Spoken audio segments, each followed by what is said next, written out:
আসছি দেখি। আরে মেয়েটাকে বকাবকি না করে তাড়াতাড়ি হাঁসগুলো খোঁজো, না হলে যে শেয়াল কুকুরে ধরে খাবে। তারা সবাই মিলে হাঁসের বাচ্চাগুলো খুঁজতে শুরু করে। হঠাৎ সোনালি দেখে তাদের বাড়ির পুকুর পাড়ে তাদের হাঁসের বাচ্চাগুলো ঘাস খাচ্ছে। মা, বাবা, ওই তো আমাদের হাঁসগুলি পুকুর পাড়ে কি সুন্দর করে ঘাস খাচ্ছে। আরে তাই তো মা, এখন থেকে আর হাঁসের চিন্তা করতে হবে না, এই পুকুর পাড়ের ঘাস খেয়ে ওরা বড় হবে। কথাটা মন্দ বলিসনি, কিন্তু ওদের কোথায় রাখবো? তেমন জায়গাই তো নেই। কেন বাবা, তুমি এই পুকুর পাড়ে হাঁসগুলো থাকার জায়গা করে দাও। তাছাড়া এই পুকুর তো আমাদেরই, এখানে হাঁস পুষলে অনেক ভালো হবে, ওদের গোসল করতেও সুবিধা হবে। বলি আমরা বরং এই পুকুরে ছোট ছোট মাছ ছাড়বো। শুনেছি মাছ খেলে হাঁস অনেক বড় হয় আর তাড়াতাড়ি ডিম পাড়ে। হাঁসগুলো ভালোভাবে বড় করার জন্য আমাদের সবাইকে অনেক পরিশ্রম করতে হবে। মা সোনালি, হাঁসের বাচ্চাগুলোর পেট ভরে গিয়েছে, আজ এদের বাড়িতে নিয়ে চল। কাল ওই পুকুর পাড়েই আমি হাঁসের জন্য ঘর বানিয়ে দেব। ঠিক আছে বাবা।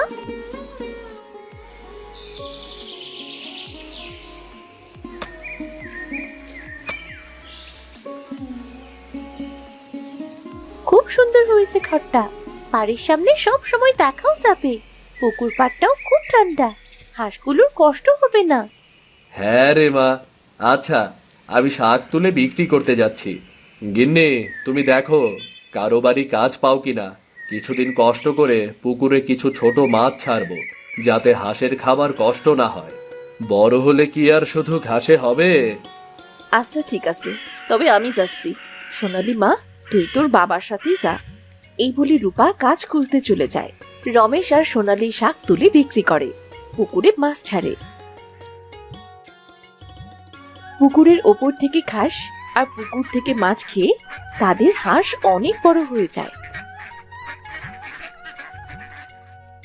আরে রমেশ ভাই, তুমি দেখি পুকুর ভরে হাঁস পুষতে শুরু করেছো। সেদিন যে হাঁসের বাচ্চা কিনেছিলে, সেটা সেই হাঁস না? হ্যাঁ ভাই, আসলে হাঁস পুষবার মতো তেমন জায়গা আমার নেই, তাই তো পুকুর পাড়েই হাঁসের খামার দিয়েছি। ওদের খাবার কেনার মতো টাকা নেই, এই পুকুরেই হাঁসগুলো সবসময় থাকে, ঘাস আর মাছ খেয়ে বাঁচে ওরা। কি বলছো? ঘাস আর মাছ খেয়ে তোমার হাঁস এত বড় হয়ে গিয়েছে?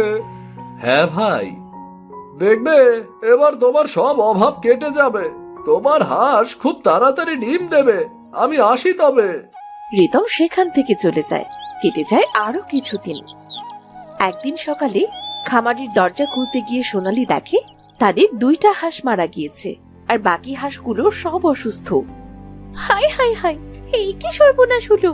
বাবা, মা, দেখো আমাদের সব শেষ হয়ে গেল। কি হয়েছে? অমন করে কাঁদছিস কেন? আমাদের 2টো হাঁস মারা গিয়েছে, বাকি একটা হাসপাতে সবগুলো অসুস্থ, মনে হচ্ছে বাঁচবে না। কত কষ্ট করে না খেয়ে কত আশা নিয়ে হাঁসগুলো পুষেছিলাম, একটু সুখের মুখ দেখব বলে, আর বিধাতা বুঝি আমার কপালটাই ভেঙে দিল। বাবারে, তোদের দেখে অনেক হাঁস, তা আমায় একটা হাঁস দিবি? অনেকদিন হাঁসের মাংস খাইনি। আসলে বুড়িমা, আমাদের হাঁসগুলো যে অসুখ করেছে। ওই তো, ওই ভালো হাঁসটা আমায় দিবি?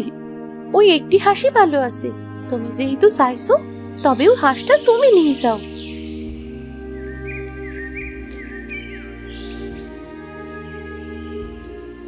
তোদের মন অনেক বড়, একটা হাঁস বাঁচবে জেনেও সেটা আমায় দিয়ে দিলি। একটা হাঁস দিয়ে আর কি হবে বুড়িমা?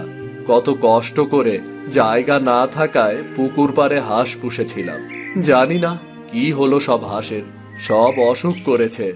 পুকুর পাড় তো ভেজা স্যাঁতসেঁতে জায়গা, পুকুরের পাড় থেকে একটু দূরে খামার করতে পারতি বাবা। এমন স্যাঁতসেঁতে জায়গায় তো হাঁসের অসুখ করবেই। হাঁসেরা পানিতে থাকে ঠিকই, কিন্তু রাতে তো তাদের শুকনো জায়গার দরকার। কি করব বুড়িমা, এই জায়গা ছাড়া আমার যে আর কোনো জায়গা নেই। এই হাঁসগুলো আমার শেষ সম্বল ছিল গো বুড়িমা, আমার শেষ সম্বল ছিল। কাঁদিস না বাবা, এই ওষুধ তোর সব হাঁসেদের খাইয়ে দে, দেখবি সব হাঁস ভালো হয়ে যাবে। আর 2-3 দিনের ভেতর হাঁস ডিমও দিতে শুরু করবে। তুমি সত্যি বলছো বুড়িমা? হ্যাঁ রে দিদি ভাই, এখন থেকে আর কোনোদিন তোদের হাঁসের অসুখ করবে না, ডিম দেয়াও বন্ধ করবে না। এটা আমাকে এই হাঁসটা দেবার উপহার। তবে একটা কথা, এই খামারে কুড়ো দিবি, তাহলে খামারের ভেতর আর পানি থাকবে না, আর হাঁসগুলো একটু আরামে থাকতে পারবে। বুড়িমা, তোমার কাছে যে আমরা ঋণী হয়ে গেলাম, তোমার এই উপহার আমরা কোনোদিনও ভুলবো না।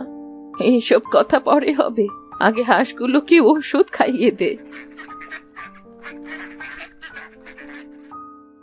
বুড়ির কথা মতো সোনালী, রূপা আর রমেশ সব হাঁসগুলোকে ওষুধ খাইয়ে দেয়। বুড়ির দেয়া ওষুধ খাওয়ানোর সাথে সাথে হাঁসগুলো সুস্থ হয়ে ওঠে। রমেশ খুশি হয়ে যখন বুড়িকে এই কথা বলতে যায়, পেছন ফিরে দেখে বুড়ি সেখানে নেই। এ কি, বুড়িমা কোথায় গেল? বুড়িমা, বুড়িমা! বাবা, উনি মনে হয় চলে গিয়েছেন বাবা। তবে বুড়িমা আমাদের অনেক উপকার করলেন। ওই বুড়িমা মনে হয় জাদু জানেন। যাই হোক, আমাদের বাড়িতে কুড়ো আছে, আমি বরং কুড়ো এনে হাঁসের খামারে দিয়ে দিই।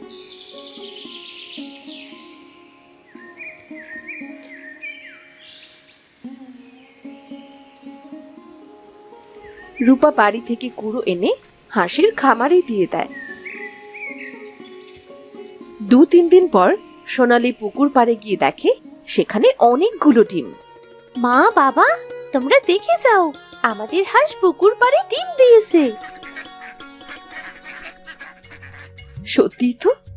বুড়িমার কথা সত্যি হলো। বাবা, এখন থেকে আমাদের এই হাঁস আর ডিম পাড়া বন্ধ করবে না। এখন থেকে আমাদের সব অভাব চলে যাবে বাবা। তুই ঠিক বলেছিস মা, আমি ডিমগুলো বিক্রি করে বাজার করে আনি।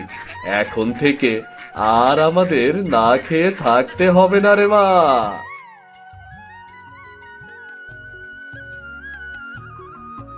রমেশ খুশি মনে হাঁসের ডিম নিয়ে বাজারে চলে যায়। সে ডিম বিক্রি করে বাজার করে আনে। আর এরপর থেকে তাদের সবগুলো হাঁসে প্রতিদিন ডিম দিতে শুরু করে, যা বিক্রি করে তাদের সংসারটা ভালোভাবেই চলে যায়।